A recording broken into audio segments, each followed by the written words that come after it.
السلام عليكم ورحمة الله وبركاته. عاملين ايه؟ يا رب دايما بخير وفي احسن حال يا رب.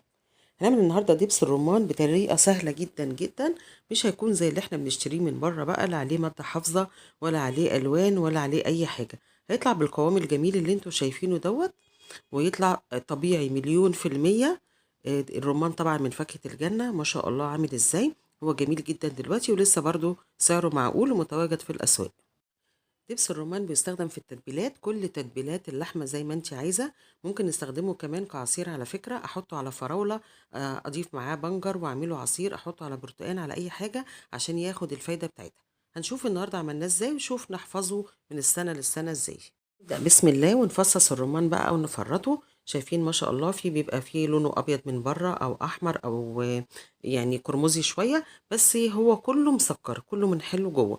انا بس طريقه التقشير ديت او التفصيص ديت اللي انا عاوزاكم تشوفوها، علشان انا عاوزه كل فصوص الرمان تكون بحالها، يعني صحيحه، ما تكونش مثلا مكسره ولا اي حاجه ولا تنزل العصير بتاعها، عشان اعمل لكم النهارده بطريقه جميله جدا ومختلفه عن اي طريقه اتعملت قبل كده.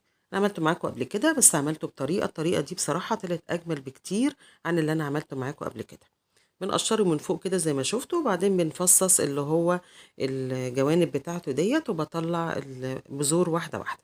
بصي معايا تاني، بقطعه من فوق كده نصين، بس طبعا ما بجرش عليه قوي، مجرد ان انا افصل القشرة بس. وبلاقي اللي هو حدود كده للرمان، لفصوص الرمان، بمشي عليها بالسكينة اهي زي ما هي واضحة في الفيديو. وبعد كده بروح فتحاها ومنزلة حبات الرمان واحدة واحدة، بتنزل بمنتهى السهولة. انا مش عاوزة اخبط عليها ولا اي حاجة، علشان تحتفظ بالحبيبات بتاعتها زي ما هي كده صحيحة.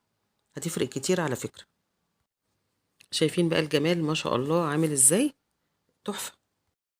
الطريقة اللي هنعملها بيها النهاردة، هاجي احطه في حلة على النار بس كده، من غير معصره، من غير اي حاجة خالص، من غير اي مكونات ولا مكسبات ولا سكر ولا ملح ولا اي حاجة خالص. انا مجرد هحطه على حلة وهرفعه على النار. هحطه على نار هادية، شوفوا هو بينزل المية بتاعته ازاي. كل شوية بس هقلب فيه، علشان بس ان انا اخلي اللي تحت يعني ايه هيكون مستوي شوية على اللي فوق، فاللي فوق ينزل تحت واللي مستوي يطلع لحد ما اوصل لقوام السوا بتاعه ده. شايفين بحطه في ايدي بيبقى مهرية معايا خالص ازاي. خلاص هو دوت القوام اللي انا عايزاه، هو دوت السوا بتاعه اللي عاوزاه. هروح بقى منزله مصفياه في مصفى، وما تحطوش بقى في الخلاط، علشان احنا عاوزينه بالطريقه التقليديه الجميله اللي باخد منه الفايده بتاعتها كلها. انا هفضل كده باسباتيولا، بمعلقه، بكوبايه حتى ممكن تهرسيها كده، هنزل كل السوائل اللي فيه، وبينزل طبعا شويه من الالياف فيه. ودي الطريقه اللي هي اظبط طريقه ان انت تاخدي كل فايده الرمان. بعد ما عملت كده فيه وصفيته خلاص وشلت منه البذر، حطيته رجعته تاني في الحله واحطه على نار هاديه خالص. شايفين بقى القوام بتاعه تقيل ازاي وجميل ازاي. انا عدت الفيديو تاني عشان تشوفوا قوامه تقيل ازاي، مش قوام خفيف، لا ده هو كمان فيه شويه الياف فيه.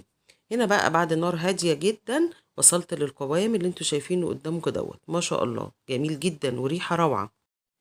إضافة بقى اختيارية، أنا غليت شوية كركديه كده علشان أديله بس لون أحمر زيادة. بعد ما غلى كده أنا ما زودتش كتير، حطيت حاجة بسيطة شايفين، عشان بس أخلي لونه أحمر شوية زي ما انتوا شايفينه كده. بس دوت القوام اللي مظبوط. عاوزة تخفيه عن كده مفيش مشكلة. عايزة أقولك اوعي ترمي قشر الرمان، لأن ده كنز حقيقي في البيت، له فوايد لا تعد ولا تحصى زي ما بيقولوا كده. وهعمل لكم فيديو تاني أقولك هنستخدمه في إيه ونعمله إزاي، بس عشان ما أطولش عليكم الفيديو دوت هخليه فيديو منفصل قصير إن شاء الله. هنا بقى وانا سايباها على نار هاديه خالص، بس خفيت القوام شويه بشويه ميه بسيطه علشان يكون بالقوام ده. جميل جدا تحفه بدون اي اضافات خالص يا جماعه، ما تحطيش عليه اي حاجه، هو كده ما شاء الله تمام. وصلنا بقى للسوى المظبوط اهو. انا بعمل بالمعلقه خط كده، فالخطين ما بيجوش على بعض او الناحيتين ما بيجيش على بعض. خلاص هو دوت السوى المظبوط. عبيه بقى في البرطمانات بتاعتك، هيقعد معاكي في التلاجة من شهرين ل3 شهور. هيبقى خدي منه زي ما انت عايزه. هو الكميه دي طبعا يعني طالعه من حوالي 6 كيلو رمان. بس طبعا الرمان، دبس الرمان بره غالي جدا، شوفيه بكام وانت هتعرفي ان ديت مش حاجه. والرمان دلوقتي على فكره موجود ورخيص مش غالي، لسه مغليش، وجميل جدا في السوق زي ما انتوا شايفينه بالمنظر دوت. انا لسه جايباه وعاملاه. وصلنا للجمال ده. طيب انا عاوزه احفظه بقى. في ناس بتقول انا ما عنديش يعني ان انا احطه في التلاجة، وبتبقى مقلقه من موضوع التلاجة شويه. انا هقول لك بقى تحفظيه ازاي من السنه للسنه، وده اللي بعمله. هنا طبعا في حبة في الحلة كده كنت هعمل فراخ، فأنا سايباهم عشان أتبل بيهم الفراخ. أنا سِبت البرطمان الصغير دوّة هاحطه في التلاجة، هيقعد معايا حوالي من شهرين ل3 شهور. الباقي بقى عندي العلب الشفافة ديّة طبعًا جديدة خالص، أي حاجة بنخزّنها لازم تكون جديدة أو في أكياس عادي، بس أنا باحب العلب دي بصراحة، حلوة ما تاخدش مكان في الفريزر وأقدر أحط فوقيها حاجة، باحطها في العلب دي بتتحط في الفريزر، بتقعد من السنة للسنة ما يجرالهاش أي حاجة، لا تغيّر ولا أي حاجة.